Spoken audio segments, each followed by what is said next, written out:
Time of year for the big winter swells on the north shore of Oahu in Hawaii.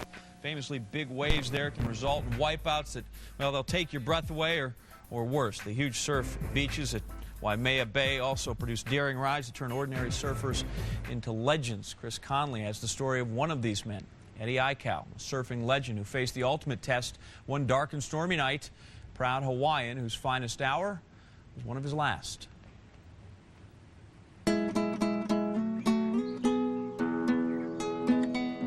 On a sun-splashed morning in Honolulu, Clyde Aikau greets the day with a song he and his brother Eddie used to perform together. It is a song Clyde now plays alone. To those who've ridden waves more than 20 feet high, one man stands apart, Eddie Aikau. Idolized on these shores as a surfer and as a hero, a man whose daring and selflessness inspired a saying ubiquitous in Hawaii: Eddie would go. 3 words that gave his life purpose and took his life away. People refer to it as Eddie would go, which means he would catch the biggest wave. But there's more to that. Eddie Aikau's legend began in the late 60s, when a young Eddie carved out big wave stardom along Oahu's north shore. Eddie's the only surfer that I know that will take off on a monstrous 30-feet wave, dropping down with a gigantic smile on his face. I always ask him, why do you surf on those huge giant waves? You know, why do you do that? And he said, because Mara, it's like being in heaven, looking down on earth. Eddie's skills in the water won him the only job he'd ever loved, lifeguarding these famously treacherous shores, saving hundreds of lives. To him, I think it was just important that one more person was able to leave his beach safely. He felt it was his responsibility to make sure that they got home okay. When it came to surfing competitions, there was one tournament Eddie wanted to win more than any other, the one named for a native Hawaiian hero. Right now, let's go to Hawaii for the Duke Kahanamoku Surfing Classic. Eddie Aikau, true son of Hawaii. He comes from a beautiful family. In 1977, Eddie took to the waves at the Duke Kahanamoku Surfing Classic. Look at this tube ride. Fantastic. Eddie Aikau. That's going to make a big difference in the sport. After 10 years of trying, he finally won it. I've been trying for years, and I thank God for giving me the honor today in taking first place. And I did it for all the Hawaiians, man. All for the Hawaiians, man. Aloha, man. Eddie's victory at the Duke came as Hawaiians were taking renewed pride in their heritage, pride that coalesced around this boat, the Hokulea, a twin-hulled canoe built to resemble boats that might have first brought Polynesians to the Hawaiian Islands.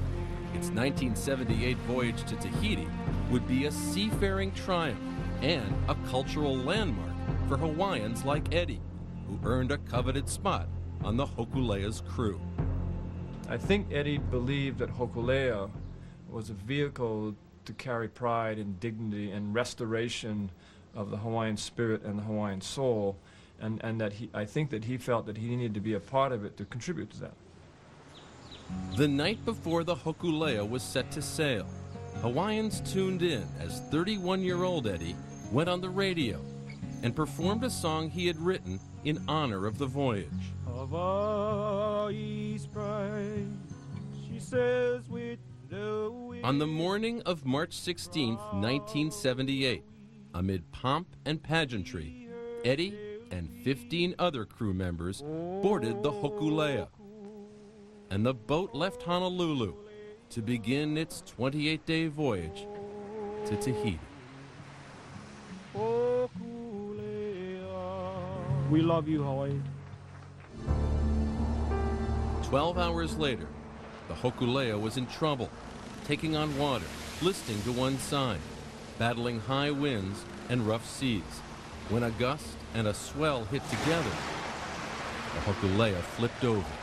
All 16 on board now clung to the capsized boat, as waves crashed around him. 6 to 8 foot swells, and they're breaking over us, and they're so that constant noise of the ocean, that. The concern was that there were people that obviously were physically going down, and that was scary. That was scary. Then Eddie Aikau made a remarkable request of his captain. He wanted to climb onto a surfboard that had been brought on the voyage and paddle more than 10 miles to shore, alone, to save the crew. I steadfastly refused to let him go because that's one of the cardinal rules for a vessel in distress, is you don't leave your swamped vessel if it's still floating. Yet Eddie pressed his case. When dawn broke on March 17th, 10 hours had gone by since the Hokulea had capsized. Eddie was convinced he could make it to shore. Eventually, he convinced his captain. Eddie Aikau was a very, very good, loyal crew member, and he would not have left that canoe unless I had given him permission. I gave him permission. And so it was decided. Eddie would go.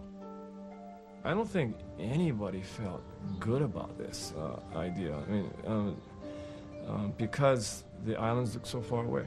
And you can see them, they look so far away and upwind. It just seemed like a last chance, last-ditch attempt. Couldn't think of anything else. Some 20 hours after the boat capsized, the Hokulea was spotted by an airplane. 30 minutes later, a rescue copter arrived at the site. Over the next few hours, all 15 crew members who'd stayed with the boat were returned safely to Honolulu. And word of Eddie's rescue attempt reached the Aikau home. The only thing I told Solomon was, Eddie is not coming back. Why do you think you had that feeling? Because he was like that. He was going to try and save everybody. My feelings was the captain shouldn't have let him go. But knowing Eddie, he's going to make you change your mind. You know, he's going to make you change your mind. And even though you know I shouldn't do this, he'll make you say yes. The search lasted for a week. Eddie was never found.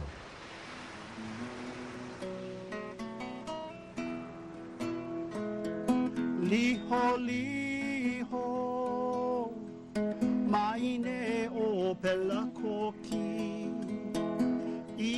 And so Clyde Aikau sits here at the Aikau family home and recalls Eddie's laughter and love and life